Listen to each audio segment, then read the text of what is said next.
Instagram is a wonderful platform to grow your small business and drive traffic to your Etsy shop. So in this video, I'm going to share with you some of the basics and some tips for growing your Instagram so that you can also grow your Etsy shop and make more money online. So on Instagram, there are basically 4 different types of content that you can create. A single static post, like a picture or a single graphic. Carousels, which is a post of up to 10 photos that can be swiped through almost like a presentation. Instagram Reels, which are short form videos, and Instagram Stories, which can be just regular images or videos, but they are only posted and shared for up to 24 hours a day, and they're only shown to people who are already following you on Instagram. The best Instagram strategy is to use a variety of all of these different content types that I just mentioned and post consistently, even if consistently for you only means 2 to 3 times a week. It's better to do just 3 times a week than to post a bunch of times over a couple of days and then not post again for another month because you got really busy. So consistency means whatever you can do sustainably and successfully. Now let's go a little bit deeper into a great Instagram strategy. First, make sure that you're using a professional Instagram account. I recommend that you use the creator or entrepreneur account for Instagram. I recommend this over choosing the business option because even as a creator or entrepreneur account, you're still going to get better access to commercially licensed audios and more trending audios that can be helpful for growing your account. Having a professional Instagram account is also very important because it gives you better data and insights and business features that you won't get with a personal Instagram. The second thing is to make your content eye-catching, on brand, and unique. So take a look at some of the most popular accounts within your niche that are on Instagram. What do their images look like? What do their reels look like? What is the style of content that they consistently create? Instagram is a highly visual platform. How it looks on Instagram matters. So you want to take the time to research for your specific product type.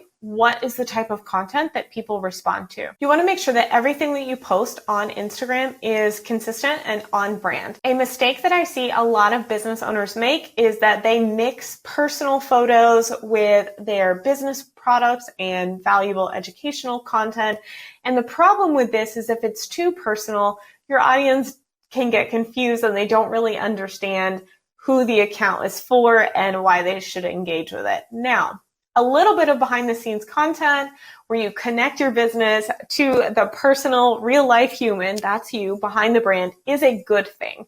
You do want to show your face from time to time, but you don't want to be sharing random things like pictures of your dinner or pictures of the plants in your backyard without any kind of explanation as to how this is tied to your business. Ultimately, you just want to make it clear what it is that you're actually selling and take the time to make your content beautiful and high quality and visually interesting to people. You also want to naturally promote your products, and this does take a little bit of practice to figure out what does it feel like when I sell and promote my products on Instagram. You don't want your Instagram post to feel really pushy and super salesy, but we do want to sell because this is a business. The goal is not to just make friends or have a pretty Instagram feed. So ultimately what I'm saying is every single post should not be captioned something like, just added these to my shop, new updates in the shop.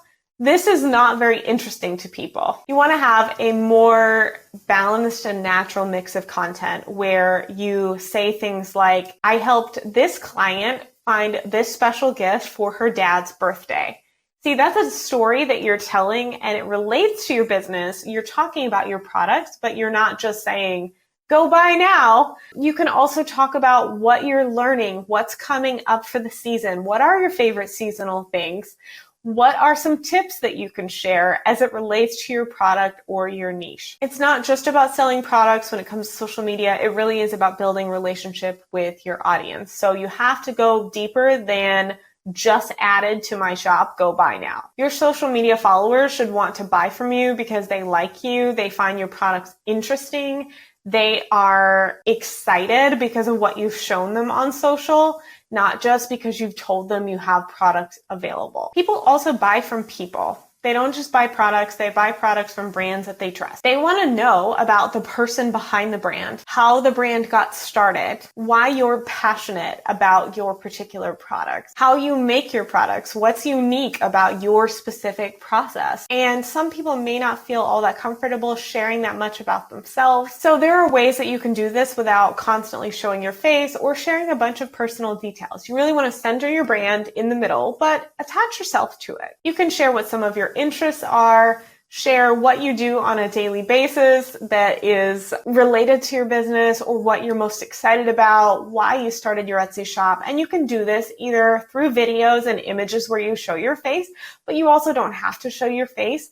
You could share recordings of your voice instead. You can share it via text or captions. Think about what your strong suit is. Are you good at visuals? Are you good at writing? Are you good at speaking? And highlight yourself in your brand in the way that you feel confident in whatever your strengths are. Whatever it is, you want to find a way to let your followers get to know you and feel a connection with you. Using Instagram as a marketing strategy is not going to happen overnight. You do need time to figure out what's working well and what doesn't, and you can't figure that out unless you've collected data over a period of time. Now, you can experiment with different types of posts to see what your audience likes best, but when you are experimenting, you need to have that time built in to look at the results. So what I recommend doing is that you take a look after you've been posting consistently for a while at all of the content over the last 60 or 90 days and see what types of content performed best. Was it videos? Was it static posts? Was it carousels? What styles? What did you talk about? Look for trends within your content to know what type of content you should continue to focus on in the future. Another important part of your Instagram marketing strategy is that you need to engage with your customers on the platform. You should take the time to respond to every single comment and DM that you get on Instagram, every reply that you get to your Instagram stories, because this makes a big difference in your organic reach. If you want to be shown to more people, you have to show Instagram that you are interested and active. And also, Instagram may be somewhere that people feel more comfortable speaking with you. So they may ask you customer service questions if they know they can connect with you on the platform. And they may do this instead of using your Etsy messages. Like, they may not actually send you the message within Etsy, but rather within Instagram itself. And so by responding, you're more likely to have a good customer experience with them, and they may turn into repeat customers if you answer their Instagram messages and their comments. Now, another important part of your Instagram strategy is by using your captions and hashtags effectively. And by the way, hashtags are not dead. It is a really good way to continue to be exposed to new people. So you want to research what type of hashtags other top accounts within your product niche are actually using too.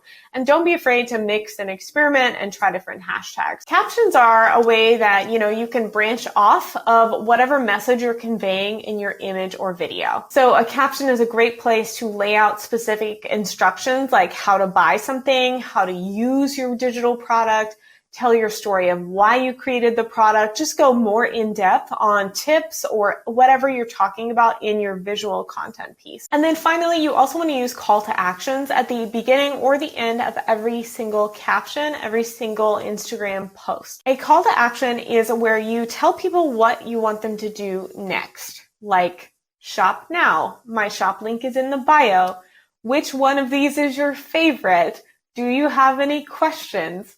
These are all examples of call to action. You always want to invite people to take a next step with you on every piece of content. And you can vary that call to action. You don't want it to feel pushy or unnatural like we talked about earlier in this video, but you do want to encourage them to stop scrolling and take some kind of next step with you.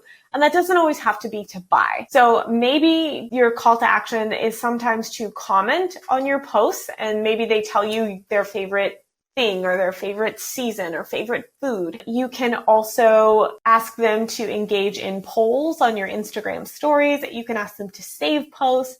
You can ask them to follow you. All of these are non-selling examples of calls to action, but we want to balance that out too. You do want to have regular calls to action where you do tell people how to shop or to go shop. And you can also do this with new products, new seasonal launches of products, things like that. Now, finally, the last tip I will say is how to use Instagram stories effectively to drive sales as an Etsy seller. Instagram stories are probably the best feature of Instagram itself because it is a really good way for you to engage with people who are already following you. They're already interested in what you do and what you sell. And you can use Instagram stories link stickers to actually put links directly to your products or to your Etsy shop as a whole. You can share links to coupons, to your email list, anything you want to send people to, you can do within Instagram stories, which is really great. You can also do little behind the scenes, sneak peeks of new products that are coming out. You can use the question stickers or poll stickers or any of these really fun interactive ways to build up more of a relationship with your audience on Instagram stories. Now, most Instagram users tend to see stories as the place they're going to engage with you most. So I will argue that Instagram stories are actually more important for selling and relationship building, and the rest of your Instagram content like posts and reels are more important for growth, for finding new people. So you really need both of these things hand in hand, but Instagram stories can be the best place to sell, run promotions, run discounts, announce new products, and really drive that traffic from Instagram over to your Etsy shop. And finally, when it comes to Instagram, just have fun with it. If you're not enjoying Instagram, there's a chance you're probably not going to get a lot of traffic and you're just going to end up quitting. And I would hate to see that. So why not make Instagram something that you actually enjoy? What are some things that you love about your business that you could regularly tie into your content and be motivated to stay consistent? So think about which parts of the platform you actually like. Like if you like Instagram stories, can you spend more time there engaging with and talking to your audience? Maybe you like making reels and you enjoy being funny on Instagram. If this is the case, really make those reels a central part of your Instagram strategy. Whatever it is that your audience likes, that your audience engages with, and that you also like, that should be the strongest part of your Instagram strategy. Because when people see that good energy from you and your excitement around it, and they regularly get to connect with you, that is going to translate into more traffic over to your Etsy shop. Ultimately, the best social media strategy is going to be the one that you can stick to because you actually enjoy it and because it builds growth and traffic over to your business over time. Instagram is not going to make your Etsy shop wildly successful overnight. So don't believe anyone who tells you that, but there are some really incredible growth opportunities to drive traffic and sales if you're willing to be consistent. I hope that you found this video helpful. If you want to learn more about how to make more money on Etsy online as your side hustle, be sure and subscribe to our YouTube channel.